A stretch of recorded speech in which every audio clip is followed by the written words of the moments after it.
Salamo 5:20. Ho an'ny mpiventira. Salamina tamin'ny Koraita. Tompo, efa naneho fity tamin'ny taninao ianao. Efa nampidinao Jakoba avy tamin'ny fahababony.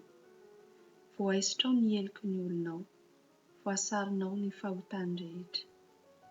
Efa nampijanona ny fahatezeranao rehetra ianao, ary niala tamin'ny fahatezeranao mirehitra.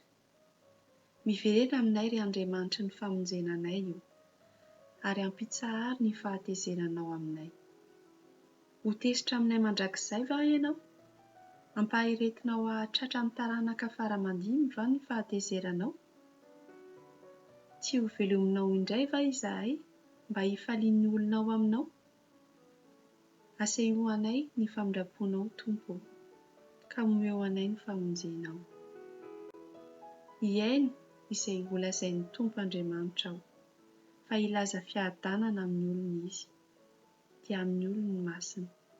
Koa aoka tsy hiverina ho amin'ny fahadalàna ireo. Eny tokoa, akaikin'izay matahotra azy ny famonjeny, mba hitoerany voninahitra eo amin'ny tanintsika. Mihaona ny famindrapo sy ny fahamarinana, mifanoroka ny rariny sy ny fihavanana. Ny fahamarinana mitsimoka amin'ny tany, ary ny rariny mitsinjo eny an-danitra. Eny, ny Tompo hanome tsara ary ny tanintsika ahavoka-javatra. Ny rariny no mialoha azy, sady hizotra hanaraka ny diany eny an-dalana.